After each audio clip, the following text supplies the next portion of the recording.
Ambassador Kethvar's mandibles clicked in barely concealed amusement as he observed the primitive human settlement through his diplomatic vessel's viewscreen.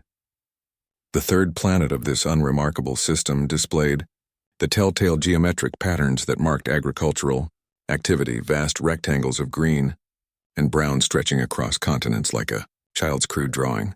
"Look at them," he chittered to his aide Zex Prima. "Still scratching in the dirt like our ancestors did 30,000 cycles ago. How quaint." The Galactic Council had been monitoring this species for several rotations now, ever since their first crude radio transmissions had reached civilized space. Most members found humans fascinating in their primitiveness, a living museum of how advanced species once lived before discovering proper food synthesis and matter conversion. "Sir," Zex Prima's voice carried a note of confusion. "The orbital scans are showing unusual readings. Their agricultural output appears to be significant." Kethvar's three eyes rolled independently. "Define significant, aid." "According to our calculations, this single planet produces enough organic matter to feed approximately 40 billion individuals of their species size and metabolic requirements." The ambassador's amusement faded slightly. "Humans numbered barely 8 billion. Recalibrate the sensors. Obviously there's an error."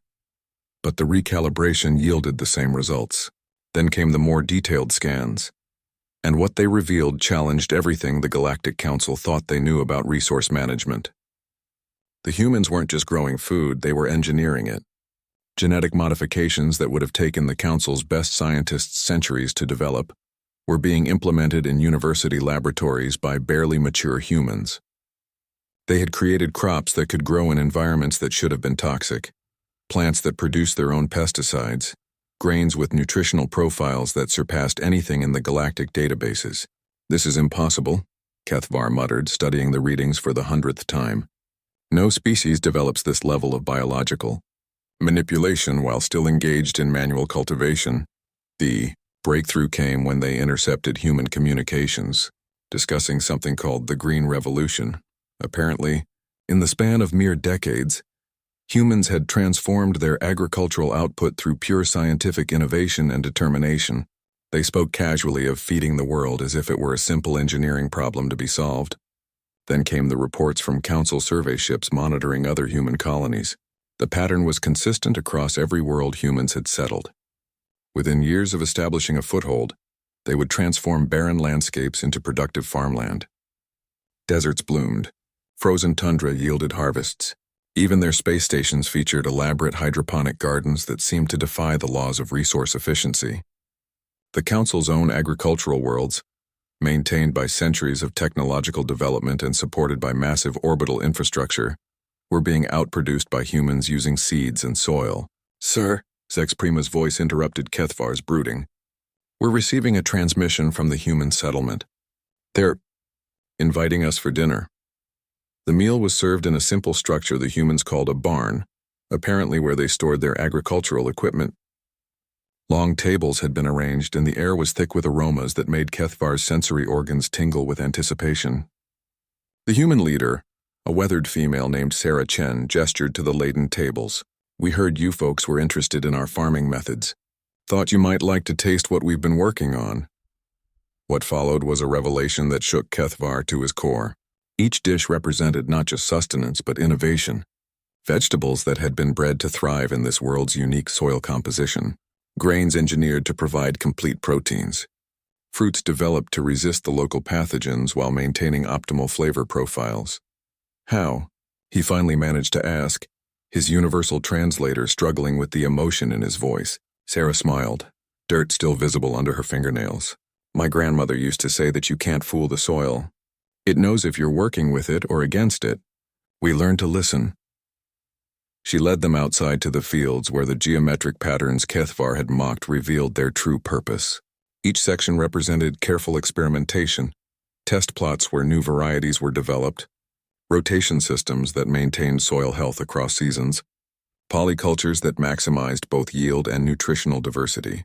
"The thing is," Sarah continued, kneeling to scoop up a handful of rich, dark earth, "we never saw farming as primitive. We saw it as the foundation of everything else. You can't build a civilization without feeding it first."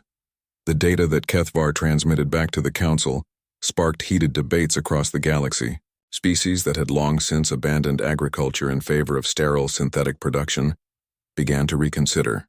The humans hadn't just maintained an ancient practice, they had elevated it into something approaching art.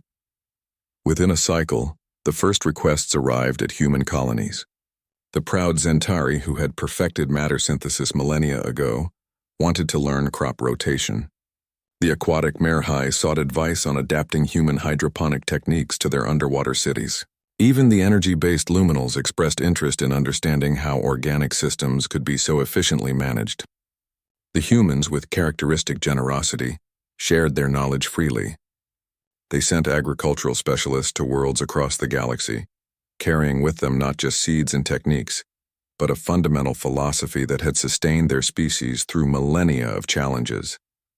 Soon reports began flowing in from across council space. Worlds that had relied on expensive matter conversion for sustenance were producing their own food. Efficiency ratings that had remained static for centuries began climbing. Most surprisingly, citizen satisfaction indices rose dramatically as populations rediscovered the psychological benefits of tending growing things. Ambassador Kethvar found himself assigned as permanent liaison to the Human Agricultural Program. His office, once a sterile command center, now featured a small garden where he experimented with hybrid varieties suitable for his homeworld's climate. As he watched the sunset paint the human fields gold, he reflected on the lesson this young species had taught the galaxy. Sometimes the most advanced solution was also the most ancient one. The humans hadn't abandoned farming because they understood something the rest of the galaxy had forgotten. The relationship between a species and its food source wasn't just about efficiency. It was about connection to the very foundations of life itself. The geometric patterns that stretched across the continent no longer looked primitive to his eyes. They looked like wisdom, written in growing things across the face of a world that had chosen to nurture rather than simply consume. And in the vast database of the Galactic Council, the entry for humanity was quietly updated. Under classification, the word primitive was deleted and replaced with a single word that carried far more weight: teachers.